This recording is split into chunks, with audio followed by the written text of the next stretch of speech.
नमस्कार दोस्तों, स्वागत है आपके अपने इस चैनल पूजा पाठ में। तो आशा करता हूँ आप सब स्वस्थ होंगे और अच्छे अच्छे कामों में भी व्यस्त होंगे।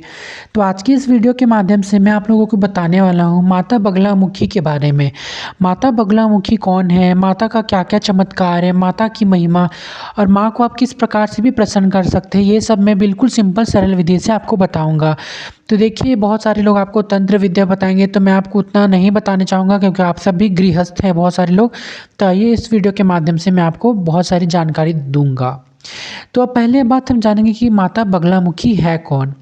माँ बगलामुखी 10 महाविद्याओं में 8वीं महाविद्या मानी जाती है, जिन्हें माता पीताम्बरी भी कहा जाता है, पीताम्बरा भी उन्हें कहा जाता है ना, क्योंकि इनका स्वरूप पीले पीत रंग से जुड़ा है।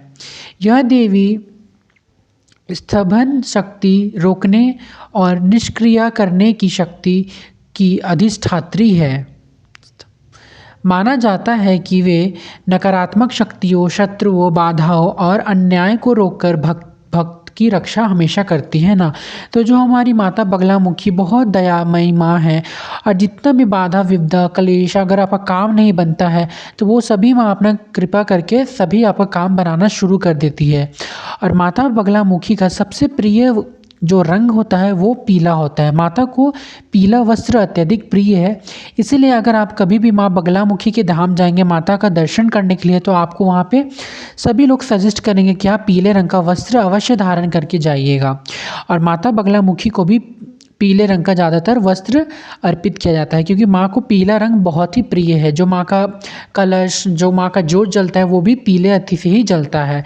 तो क्योंकि माँ पीले रंग का चीज़ माँ को बहुत प्रिय है ना, माँ को पीले पुष्प ये सब भी माँ को बहुत प्रिय है, पीले वस्त्र तो माँ को सबसे पसंदीदा है ना। इनका स्वरूप अत्यंत तेजस्वी, शक्तिशाली और रक्षक माना जाता है। माता बगलामुखी का स्वरूप यह संदेश देता है कि अन्याय और अधर्म को रोककर धर्म की रक्षा करना ही उनका प्रमुख शक्ति है। तो अब हम जानने वाले हैं कि माता बगलामुखी की शक्तियाँ एवं माता की महिमा। स्तंभन शक्ति, रोकने की शक्ति जिसे हम कहते हैं, माता बगलामुखी की मुख्य शक्ति स्तंभन है, जिससे शत्रु की बुद्धि, वाणी और शक्ति निष्कर्ष हो जाती है। अगर कोई अन्याय कर रहा हो या फिर किसी का अहित सोच रहा हो या नुकसान पहुंचाने की कोशिश कर रहा हो, तो देवी उस शक्ति को रोक देती है। अगर आप बगलामुखी धाम जाइएगा, वहाँ पे माता का बहुत अच्छा, माँ का बड़ा सा स्वरूप है। वहाँ पे अगर आप जाते हैं तो वहाँ पे बहुत सारे पुजारियाँ आप लोगों को मिलेंगे, और वहाँ पे दिन भर हवन होते रहता है। तो आप ज़रूर वहाँ जाइएगा तो देखिएगा कि वहाँ पे एक मिर्चा होता है शत्रुनाश के लिए, और विजय होने के लिए एक मिर्चा का हवन होता है, जो कि मिर्चा से माता का हवन होता है ना, जो बहुत बड़े मात्रा में होता है कई बार। तो जितना भी हमारा नेता अभिनेता, बहुत सारे लोग बगलामुखी माता के बहुत बड़े उपासक हैं, वो साल में एक बार बगलामुखी धाम ज़रूर जाते हैं और माता का वहाँ पे आशीर्वाद ज़रूर लेंगे। अगर आप देखिएगा, बड़े बड़े नेता, बड़े बड़े हस्ती, बड़े बड़े अदाकारे सब वहाँ जाती है माता के पूजा आराधना करने और वहाँ हवन कराने, क्योंकि इससे माँ बहुत सारा हमें तरक्की देती है, और जितना भी हमारा शत्रुनाश है, शत्रुनाश करती है माँ। क्योंकि अगर कोई भी आदमी का अगर शत्रु बहुत ज़्यादा है तो उसे तरक्की मिलना बहुत ही मुश्किल होने वाली है। अगर आपका शत्रु नाश हो जाता है तो आप बहुत जल्दी आगे बढ़ेंगे माता की कृपा से। सुरक्षा और रक्षा, माता बगलामुखी को संकट हरनी भी कहा जाता है। उनकी कृपा से जितनी भी बुरी नज़र होती है, तंत्र मंत्र जो भी होता है, या फिर काला जादू से बचाव, वो माँ सब कुछ करती है ना। अनचाहे संकटों से भी माँ रक्षा करती है। कानूनी का अगर किसी का बहुत कोर्ट कचहरी का रास्ता बहुत ज़्यादा भाग दौड़ है, कोर्ट कचहरी और जीवन के विवाद में सफलता मिलना, तो कोर्ट कचहरी जो जितना भी सब है वो सब से भी आपको जल्दी राहत मिल जाएगा, सारा चीज़ सुलझने लगेगा। वाणी और बुद्धि पर नियंत्रण, भक्त पर कृपा होने से जितने भी गलत निर्णयों से रक्षा होती है। बोलने और सोचने में स्पष्टता आती है। विरोधियों की वाणी स्वयं ही शांत हो जाती है, जैसे फल प्राप्त होते हैं। साहस और आत्मविश्वास की शक्ति, माता बगलामुखी शक्ति प्रदान करती है। उनका उपासना से व्यक्ति में भय दूर होता है। जी हाँ माता, जो भी माँ बगलामुखी के आराधना करते हैं उनमें भय तो बिल्कुल भी नहीं होता है, वो निर्भय रहते हैं, उन्हें बिल्कुल डर नहीं रहता है ना। आत्मबल भी बढ़ता है उनका, कठिन परिस्थितियों को संभालने की क्षमता भी आती है।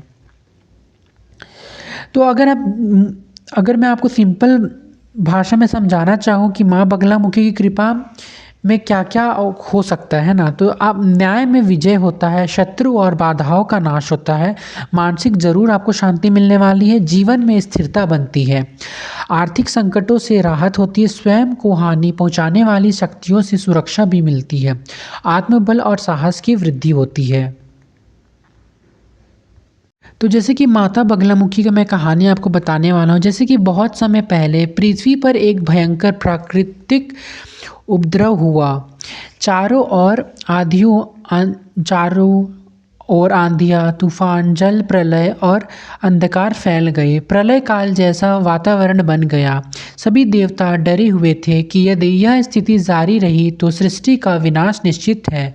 देवता भगवान विष्णु के पास पहुँचे और उनसे प्रार्थना की, हे प्रभु, संसार को इस भरी संकट से बचाइए। भगवान विष्णु ने समाधि में जाकर दिव्य दृष्टि से देखा कि यह प्रलय काल राक्षसी और अधार्मिक शक्तियों के बढ़ने से उत्पन्न हुआ है। इस संकट को शांत करने के लिए उन्हें एक स्त्री शक्ति की आवश्यकता होने वाली है जो संपूर्ण नकारात्मक ऊर्जा को स्तंभित कर सके। देवी का प्रकट होना। भगवान विष्णु तुरंत हरिद्रा झील, हल्दी से बनी अद्भुत झील के किनारे गए और वहां कठोर तप किया। विष्णु की तपस्या से प्रसन्न होकर उस झील में दिव्य तेज प्रकट हुआ। उस तेज में से माँ बगलामुखी प्रकट हुई। उनका स्वरूप पूर्णतः पीला पीताम्बरा या पीले वस्त्र, पीले आभा, पीले आभूषण। उनके चेहरे पर अद्भुत तेज और उपराजय शक्ति थी। देवी की शक्ति प्रकट होना। माँ बगलामुखी ने प्रकट होते ही अपने दाएं हाथ से शत्रु की शक्ति को रोकने वाला स्तंभन प्रदान किया और बाएं हाथ में दुष्टों का दमन किया। उनके उदय मात्र से प्रलयकारी तूफान शांत हो गए, नकारात्मक शक्तियाँ नष्ट हो गई, प्रकृति फिर से संतुलित हो गई। शत्रु का वध। एक पौराणिक कथा ऐसा भी है, मदन नामक असुर जो वर्धन था कि उसकी वाणी जिसे भी लगेगी उसे पराजित कर देगा। असुर ने इस वर्धन का दुरुपयोग करके ब्रह्मांड में अराजकता फैलाना शुरू कर दी। देवताओं को चुनौती देने लगा, अनिष्ट कार्य करने लगा। देवताओं ने पुनः माँ बगलामुखी की शरण ली। तब देवी ने असुर को पकड़ा, उसकी जीभ पकड़कर उसकी शक्ति का निष्क्रिय स्तंभित कर दिया। इससे उनकी वाणी का जादू खत्म हो गया और वह पराजित हो गया। इस प्रकार देवी ने अधर्म और अन्याय का अंत किया। तो इसी प्रकार से माँ बगलामुखी की कहानी है। और अगर आप माता का पूजा करना चाहते हो तो देखिए, मैं कोई बड़ा साधक नहीं आपको बताने वाला हूँ। उस प्रकार से कोई बड़ा साधक मैं खुद भी नहीं हूँ, लेकिन हाँ मुझे आइडिया है तो मैं आपको बताऊंगा कि देखिए, आप भगवान माँ का बस नाम लेकर के या भगवान जब भी पूजा धूप दीप करें तो आप माँ का नाम लेकर के आप पूजा करना शुरू कर दीजिएगा। क्योंकि आपको अभी तंत्र साधना सब में ज़्यादा घुसना ना ही ठीक होगा, वही अच्छा होगा।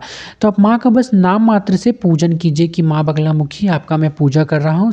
जब भी आप माँ भगवती की आराधना करें तो माँ बगलामुखी की भी आप पूजा ज़रूर कर लीजिएगा, नाम लेकर के माँ का, है ना। तो देखिए, क्योंकि ये बहुत तंत्र से होता है ये पूजा और गृहस्थ लोग को थोड़ा प्रॉब्लम होता है, तो इसीलिए देखिए माँ तो हमारी बहुत सीधी है। माँ को बस भाव चाहिए। तो इसी प्रकार से आप नॉर्मल पूजा कीजिएगा। तो आशा करता हूँ आपको वीडियो अच्छा लगा होगा और मैं ऐसा उम्मीद करता हूँ कि आप लोगों को सारा चीज़ मैंने बहुत अच्छे से समझाया। अगर मेरे से कुछ भी मिस्टेक हो गया हो तो मुझे क्षमा कीजिएगा। धन्यवाद।